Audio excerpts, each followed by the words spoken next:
Hi, welcome to the Cover to Cover Bible study. What I'm going to attempt to do during this study is get the whole Bible under your belt, but not in a overly deep kind of I think I'm drowning way, but in a way that will give you a thorough enough understanding and yet will be superficial enough to get you through the Bible in a fairly decent amount of time. Don't ask me how long this is going to take. I think it's going to take somewhere between 1 and 2 years, but still, that's pretty rapid for a thorough enough Bible study where you could really think you have a fairly decent grasp of the Word of God. But trust me, you will spend your whole life journeying with Jesus and understanding him, because I love, there's a passage in Ezekiel 47 where he has a vision and he's wading in water, and at first the water's up to his ankles, then it kind of goes up to his knees, and then his loins, and then his waist, and then next thing you know he's swimming, it is over his head, and he's just over his head in deep. And I think that's really such a beautiful picture of what it's like in your journey and studying and understanding the Word of God. You start off just wading, just ankle deep. And so that's where I'm trying to start now, probably somewhere between your ankles and your knees. But then after this, you could really dive in and focus on those stories that really resonate with your spirit. So I think this is a good place to start. The beauty of line by line expository teaching is that we don't omit anything, and that's so important. Lo, I come in the volume of the book. You can't eliminate passages you don't like. Entire testaments, a lot of Christians don't want to study the Old Testament. They don't think it's relevant. But all of the Old Testament points to Jesus. All of it reveals the nature of God. Don't you want to know the nature of God as best you can with our little pea brains? We want to at least try. That's what we're here for. The fact that you're here at all tells me a lot about you. The Bible says in Proverbs that the fear of the Lord is the beginning of wisdom. And if you're here, to me, that shows that you want to get to know the Lord. And when we say fear of the Lord, we don't mean that we're afraid of him. We mean that we have that reverence, that awe. And if you didn't have that reverence and awe for the Most High God, why would you even want to read the book, right? Also, one of my favorite lines in the Bible is Ecclesiastes 1:9. What has been will be again. What has been done will be done again. There is nothing new under the sun. And when you start to really, I'll say when you're probably at your waist level in Bible study, and you kind of really have much of it under your belt, literally, you will see that God operates in seasons, patterns, and things that have been will be again. And you could recognize your season based on what you've seen God do in the past. It's amazing. It's truly amazing that he will reveal to you what he's up to. And that is such, as a child of God, like that's the connection with the Lord that we crave. That he speaks to us like, this is what I'm doing in your life. This is what I'm doing in your nation. This is what's happening. And this is what I want of you, because Jesus ultimately just wants a relationship with you. So that being said, reading the Bible every day is so important. And you don't have to read it with me every day, but I do ask you to read it every day. Stay grounded in the Word of God. That is your measuring stick. Anything in the world that doesn't measure up to the Word of God, it's got to go, because it's just the imaginations of man. Manly wisdom is prone to error, and it may appear good. It may appear very enticing, but if it doesn't measure up to the Word of God, so when you have questions about the Word of God, where do you go? To the rest of the Bible, because the Bible answers its own questions. You want the answers to be of God, just like the question is of God. And if you can't find the answer, I assure you it's there. It just hasn't been revealed to you yet, but it is there. So let's not stray from the Word of God as best we can, because that is always the beginning of error. I also need to say this. There are many, many subjects addressed in the Bible that are potentially offensive to the modern mind. And I'm going to ask you, and you're going to hear me say this time and time again, please don't take offense to it.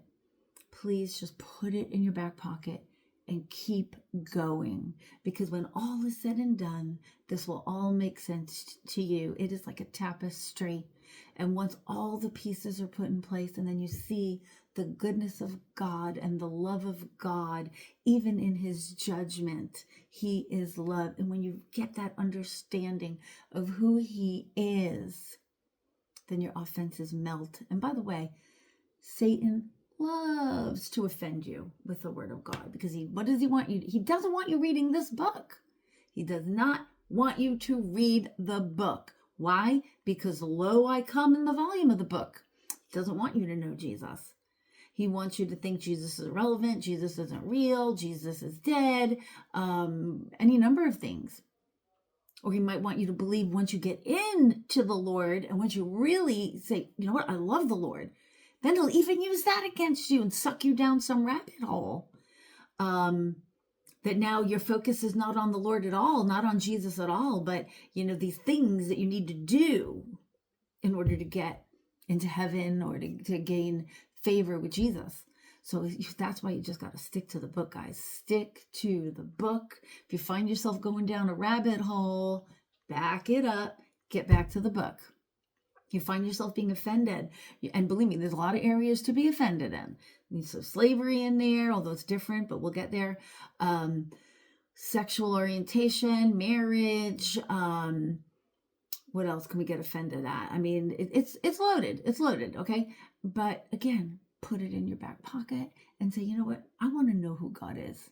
At the end of the day, when I'm done with the whole Bible, approach it with an open heart and an open mind. I'm just going to stick that in my back pocket. I'm going to keep going in faith. Ask the Lord to reveal to you what he is trying to say, how it applies to you in your life, and just keep going.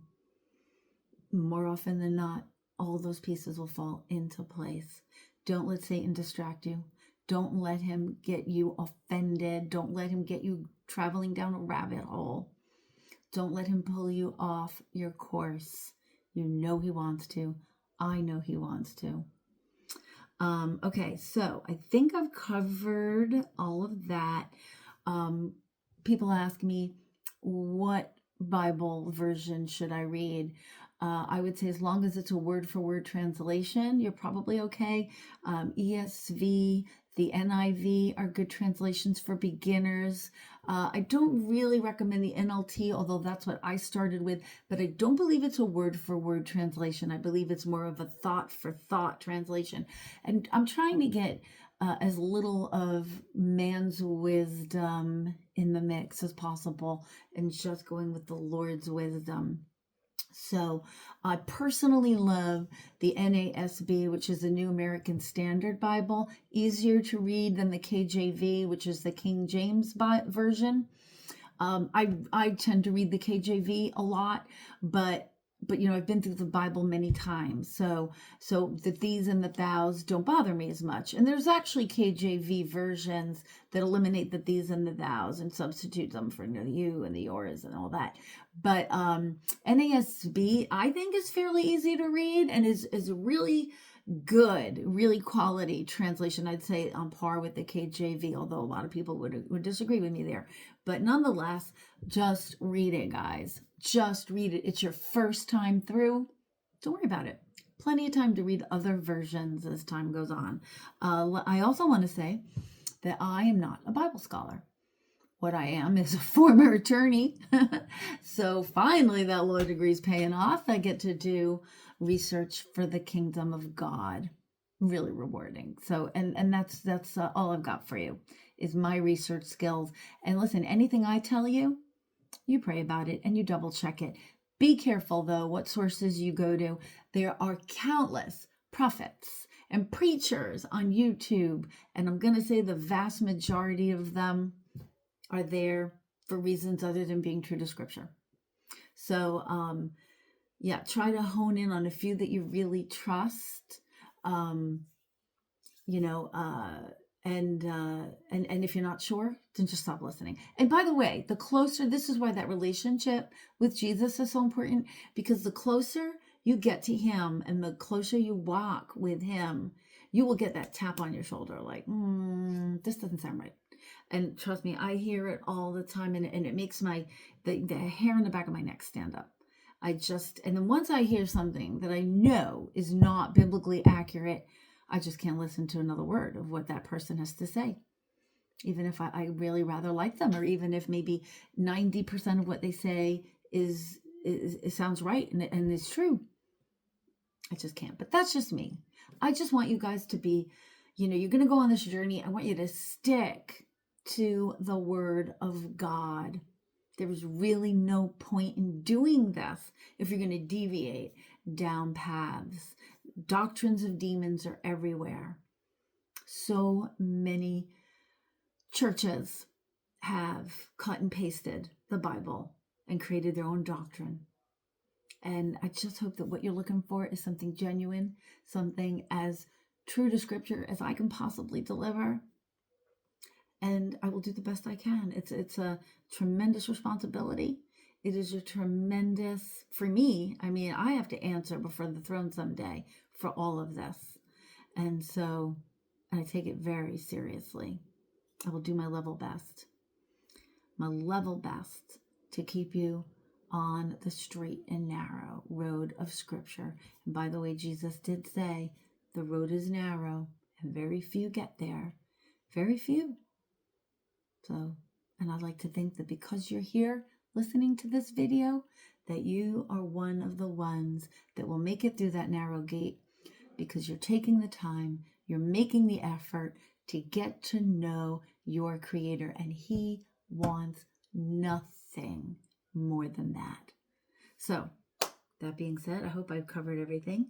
I will begin in a little while releasing one video a day.